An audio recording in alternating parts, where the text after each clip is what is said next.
Good YouTube, welcome to my channel, man. Hope you're having a wonderful day. I appreciate you being here today. We've got a special treat for you. Yesterday was the grand introduction of Mauga, the new tank in Overwatch 2. Forgive me if I'm pronouncing that wrong. I promised myself I'd look up the pronunciation correctly, but but here we are. Yeah, I mean, so we've got I'm gonna show you 3 games that were all within like a 5-game time span. Of some of the games that I played last night. Overall, Judgment, he's extremely broken. I'm actually really surprised that they decided to buff almost every aspect of his kit prior to him being released after his little trial weekend. Because at the moment, he's just stupid strong. I think what was supposed to be a weakness of his was not being able to attack at long range, but that's not really the case because they reduced the spread of his fire if he's only firing one weapon at a time. So he's still able to contend at long range. He's obviously a monster at short range. He can do damage at medium range as well. He has a displacement form of CC in terms of his knockup that also allows him to dash into the enemies, or, which is often the better way to use it, he has an escape. He can just dash away and escape. His second ability, he's able to give himself and his team damage reduction and also heal for the damage dealt. So right here you'll see there's a gold ring around me, and 3 of my teammates are benefiting from that. So 3 teammates are getting damage reduction while they're around me there, and they're also healing themselves for all the damage that's being done. So pretty strong, just basic abilities. And then his ultimate is obviously the cage fight. You get unlimited ammo, so you can just hold down both triggers, fire both weapons non-stop. It's also another form of like hard CC because it locks the enemy into place with you. And yeah, anyways, he's got a lot of duel potential, a lot of brawl potential. He can technically be a dive as well. There's a lot of potential here for him to just dominate the meta as is. Definitely warrants a nerf, so before you like me in the comments, know that I know. I know. I posted a short yesterday that, I mean, in my opinion, did pretty good. Got, you know, a couple thousand views, so I appreciate y'all watching. But the wide consensus with the comments and the people that we played with last night is he's just far too strong at the moment. I dash into the enemy's cage fight here to save my baby B-Rabbit. Shout outs to my beautiful best friend B-Rabbit. I did play with him all night last night. We played really wonderfully. Went well. He was trying to get on his support game. He was mainly playing Kariko, Ana, and then Brigitte. Brigitte works perfectly with Mauga, because if I pop my little damage reduction and team heal, and then Brigitte, as she's constantly damaging, it's consistently healing the team as well. It creates a pretty massive little 1-2 combo for teams to try to deal with. So be aware of that little combination as you go. I would say Ana being able to do the nano boost, being able to prevent the other tank from healing as well, and the sleep. Ana and Brigitte might be like the best combination for him to have as teammates. Excuse me, but we'll see, like, you know, how things actually play out. So far this game we're just kind of steamrolling, man. I'm not gonna lie. I think I ended up dying one time this game, and it ended up just being, you know, kind of some silly stuff, but that's cool, man. We low-key steamroll this team. Most of the games that I played last night were steamroll victories. I mean, call it what you want, but if there's a broken mechanic or a broken character in the game, why not abuse it? I wasn't doing this in ranked play anyway, so, you know, at least you don't have to worry about me destroying people in range, murdering their MMR for no reason. But I thoroughly enjoy his playstyle. I think that a nerf is probably warranted, but even if they nerf him, I think that just the weapons that his kit provides, he's still going to be a very fun character to play, and he's still going to be a very good character to play. I think at the moment he's definitely S tier. I don't think there's any way you can argue that he's S tier, because he provides team sustain, he provides individual sustain, like I said, multiple forms of CC.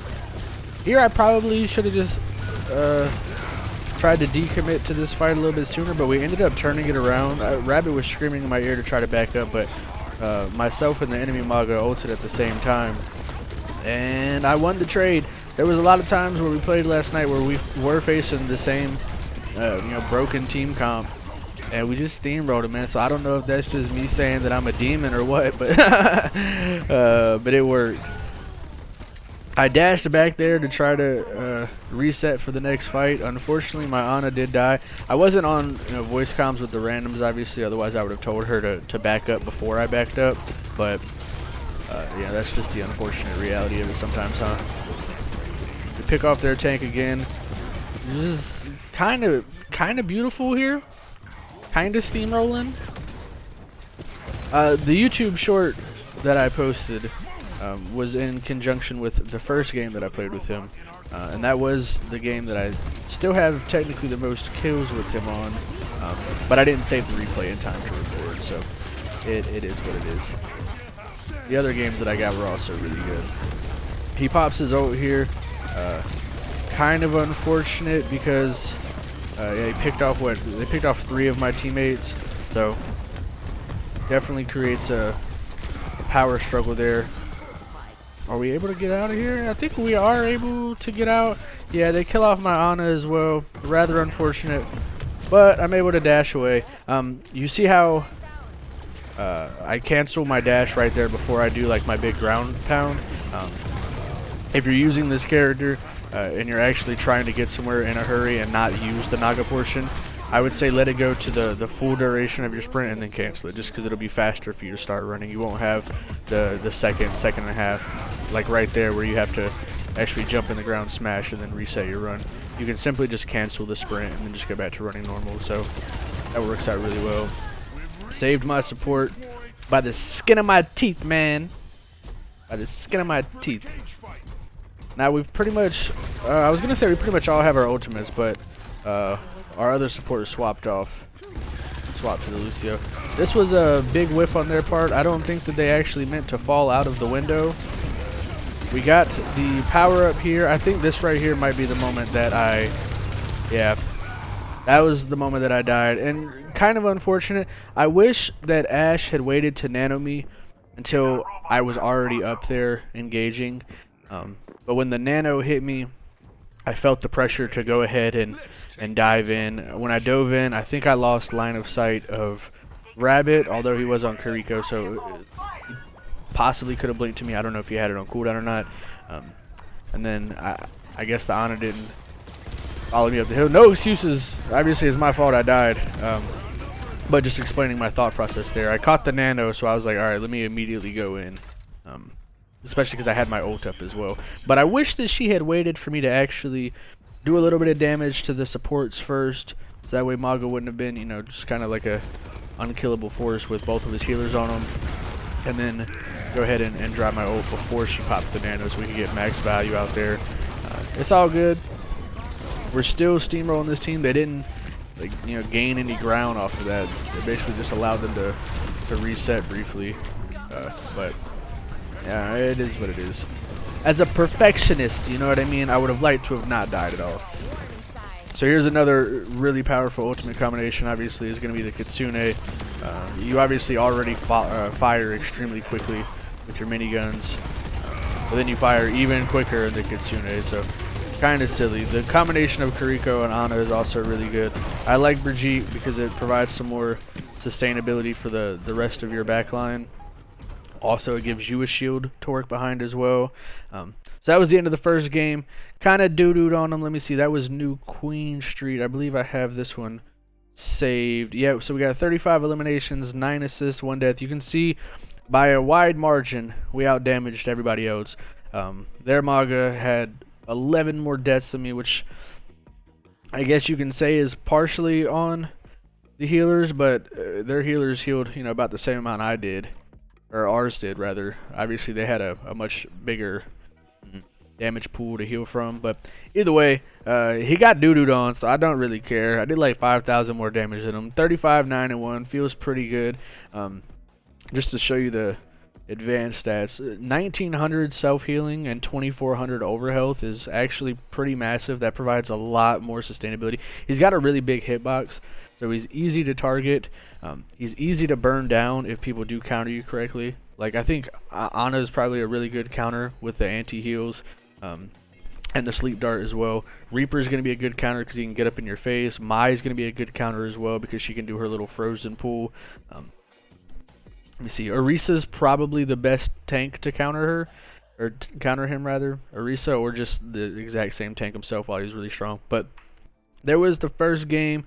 Low-key kind of went ham. We're going to go to the Shambali Monastery next, and then we'll finish off with the Lijiang Tower game. So this was another really good game here. Actually, you'll see as this game starts, they kind of had us held. I get to play the game very early in this game, just because of how frustratingly well they were controlling us to start the game. They have a lot of damage, a lot of firepower on their team with the Hanzo, even the Kiriko, the Lucio running around. They've got their tank, and they've got a Tracer that can get in and out. So it was very hard for us to get out of this spawn door. All three of the games I'm going to show you as well. I did get to play the game. I got to play the game probably like 90% of the games last night. Obviously a testament again to how silly strong this character is, but I had fun with it. I enjoyed it. I probably shouldn't have even tried to dash away here. I should have just stayed right beside Rabbit here, especially because he was on Brig, and I essentially turned my back to their tank, allowed him to damage me as I ran away, and then he got the knock up on me as well, just finished me off. But if I stayed around the Brig, then we could have supported each other a bit better. But neither here nor there, you know what I mean? I'm also still trying to learn how to play around him. You know, he gets mowed down here. This right here is actually going to be the play of the game. We killed the tank. We killed the Kiriko. Hanzo goes ahead and gets fried as well. They're back there 4v1 in the Tracer. I was trying to tell Rab, just leave that girl alone, man. If she's not actively applying pressure, then don't worry about her too much. The Tracer ends up being a bit of an annoyance this game, because we couldn't figure out how to kill her quickly enough without allowing her to fully distract us. But it is what it is. At this range here, I was firing. Yeah, I was about to say I started off firing with both because I thought he was going to instantly run out. But really at that range, after like 5 to 10 meters, you should really just be focusing on shooting one gun at a time, because you have the increased accuracy really of just firing with the one. So what you want to do is probably like the first 2 to 3 seconds, you want to fire with your primary fire to apply the burn effect, and then you want to go ahead and fire the rest with your secondary fire, because it'll crit every time you hit them. So we kill the Tracer there. Feels beautiful. They got the freeze here, so you can see that I go ahead and apply the burn, try to do some critical damage. And I mean, that's a quick like. That was a quick like we've got a 500 health pool. So that was like a quick like 350 damage from that range as well, relatively quickly. Obviously, I couldn't follow up. I couldn't push it because it was just myself there, but it allowed them to not like fully regain an overly aggressive position on us, so I felt like that was nice. I pinged that the Tracer was behind us, told Rab go ahead and try to ignore so that way we can just capitalize and push off of this, and then I end up doing some goofy shit and focusing on her a little bit too hard, and Rabbit died, I think, because of my negligence on that play, but that's okay, man. You know, I'm obviously still learning as well. I ain't perfect. The Lucio keeps us engaged for a little bit, runs around, gets his health pack. I don't even think they were able to. Nah. Yeah, we ended up not even securing the kill on the Lucio there, which is fine. We chase him away. He's not actively dealing any damage. He's not actively healing at the moment. He may end up staggering himself here. No, I think he ends up getting away entirely, which it is what it is. It is what it is. I've got my ultimate back up. He popped his ult. Rabbit popped his rally, so I went ahead and followed up with my ult as well. Our Ana went ahead and antied their tank as well. I ulted to secure the Lucio, secure the Tracer as well. Tracer doesn't have access to her blinks at all when she's in my cage fight. So if you're able to drop your ult on, you know, really if you're able to get like 2 or 3 people in your ult, it's probably worth it because it'll more or less guarantee you win the team fight. Like, this is just a silly amount of damage that we're pumping out. He's supposed to, I mean, they changed it, I think, to where he doesn't have any damage fall off until 30 meters, and that's really apparent here. not in this like close-up engagement, but I mean, they're just not able to out damage me. They're not able to out damage. They're not able to out heal. The CC is just insane. The Tracer kills our Ana here. Rather unfortunate, but it is what it is. I mean, she's spending the entire game trying to stay behind us and looking for, you know, onesie, twosies picks, which is not wrong of her, but also not as effective as she could be here, especially with the team comp that we have. I dashed out to the side to avoid the Tracer bomb. I probably should have dashed to the side, because then I ended up having to run to this side anyway to avoid the impending doom, but it is what it is. I'm waiting here to see if the MyFreeze got anybody. Unfortunately, the MyFreeze didn't get anybody. I don't want to overextend out into the open here and get mowed down, so I'm kind of just, you know, manipulating cover real quick. We took the tank down. I think that their healers were distracted enough where they weren't instantly healing. If you don't have healers committed to healing you, you have to be really precarious with how you position yourself, because he's such a big target that he can just instantly get mowed down. 500 health. Actually, I think it's 350 health with 150 armor.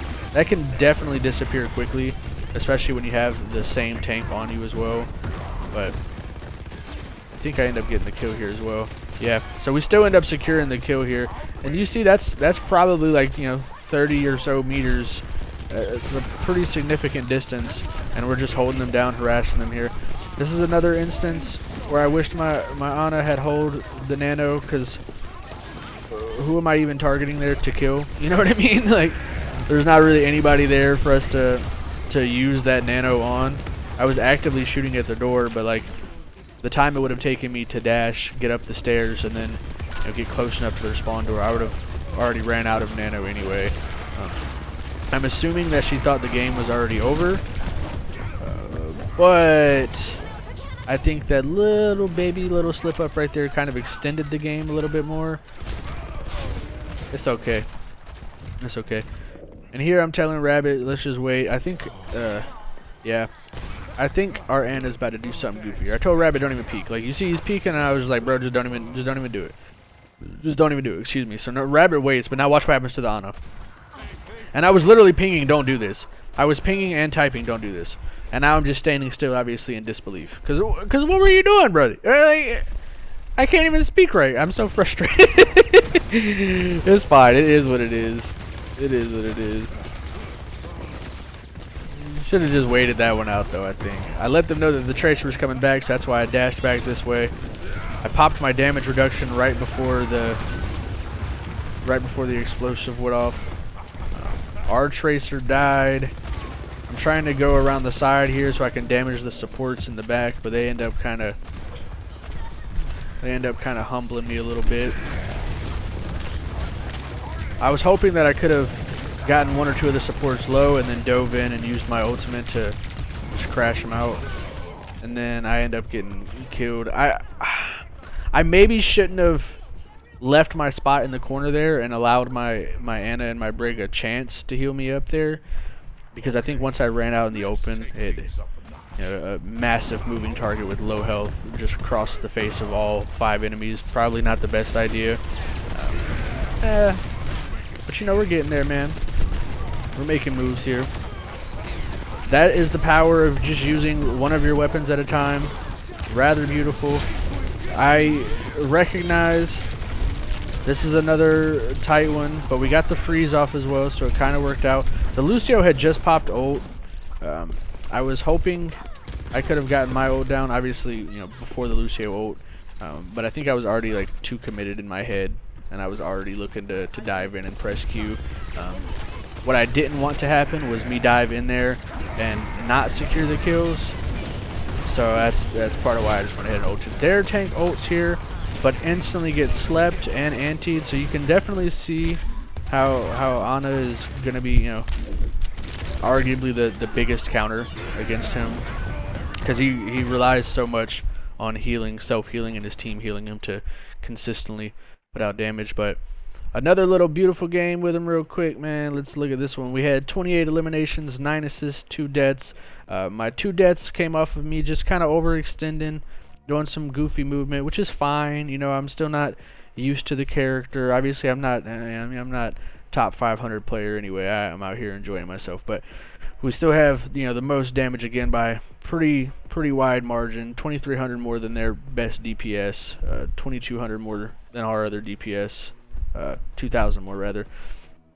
Again, we had 1,200 self-healing, 2,000 overhealth, 4,000 critical hit damage is pretty significant. I mean, I had more critical hit damage than our Tracer had damage at all. And almost more than their Tracer had damage at all. So, pretty disgusting. Definitely necessitates a nerf. Now, we're going to watch this last one here with Lijiang Tower. This one was... meaningful to me, meaningful enough for me to include it in my 3 games of this video, because their Mauga, Sammy, was a Grandmaster tank. And obviously, I saw that in the beginning on the scoreboard. I'm acutely aware that this person plays a lot of ranked. They're probably on their grind. They're probably, pretty smart mechanically.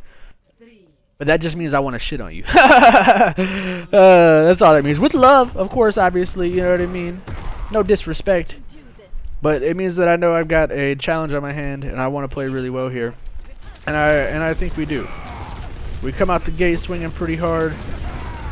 I want to apply pressure to the healers where I can. Also apply pressure to their tank to soak up the focus of their healers. Because if both healers are constantly focusing on the tank, then they can't focus on themselves for my DPS to fry them out, and they can't focus on their other squishies as well. So we get 2 of the first 3 kills. The Pharah falls off the map like a booger, and we instantly have objective control, which is pretty massive. You can see that I've got 46% of my ult. Their tank has 36%. So I was getting obviously a lot more hit markers there, in my opinion. Pharah rather boops the Moira off the map, so that's massive here. I know that I have a healer advantage. I'm telling Rabbit to heal me up real quick. He told me that someone was in the back line, but I know that if at this moment if I had peeled hard for the back line, then I'm not able to actually protect against the tank. This says open queue, so you see we have a D.Va as well. So I know that having 2 tanks here might give us more of the advantage, especially because we got 2 tanks. We've got a Brig, we've got a Mercy, and a Pharah. So we probably have a really toxic comp for them to deal with here, whereas they've got the 1 tank. They do have 2 healers. They have the Ana as well. I mean, still feel like that's a massive counter here. Not only can you get the healing buff for your own tank, but you can also anti me as well. The Pharah again is drunk, fell off the map. I ran back to try to secure the point and also make sure that I didn't die, because I got down to 100 health, and my team ends up taking out their tank.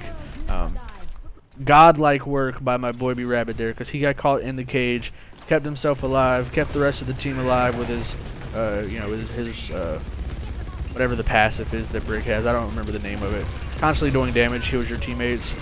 So beautiful work there. We get their tank again.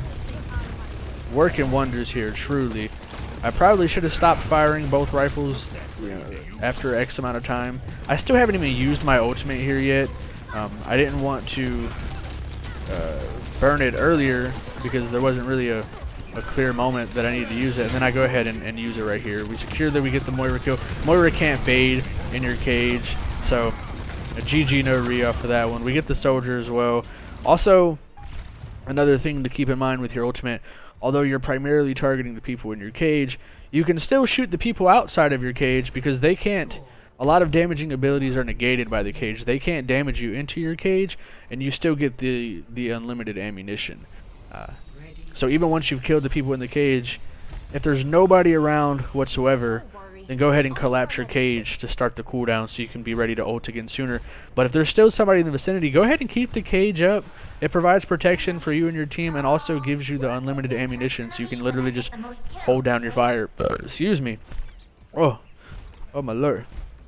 So anyways, their Grandmaster tank unfortunately got humbled that round. No disrespect, Sammy, if you ever watch this, I love you. The swap to the Zarya here was definitely a good swap. I think Zarya is also top tier against Mauga.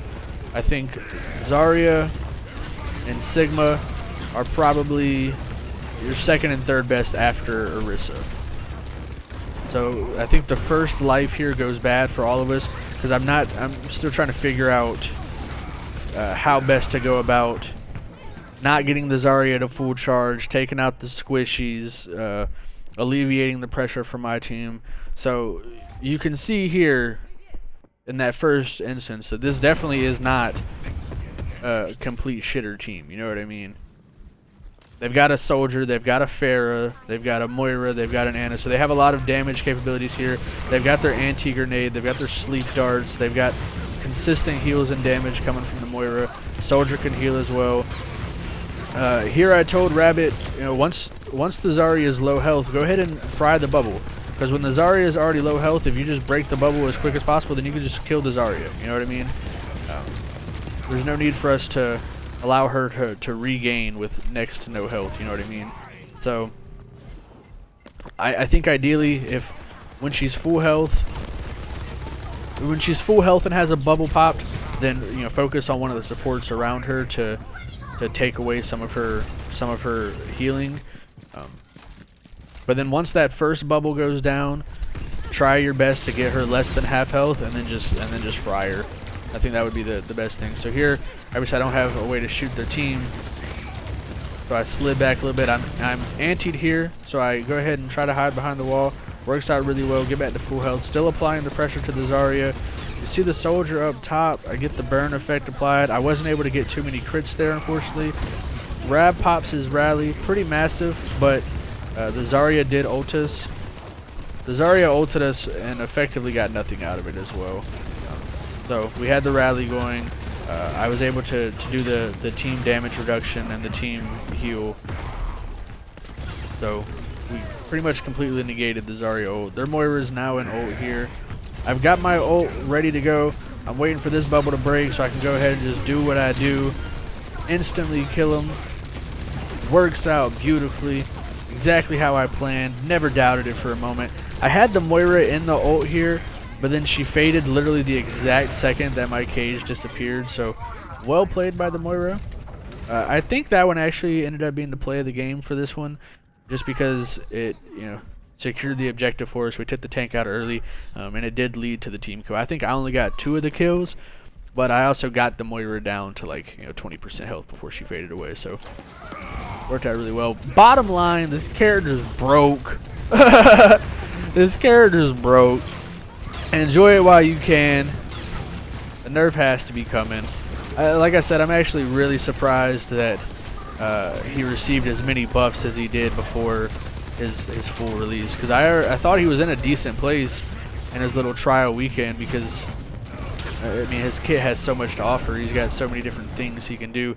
So I got to really low health there and they almost killed me, but because they were so hard focused on killing me, they didn't actually stay on the point and they ended up losing the game. So the Grandmaster low-key fumbled the bag.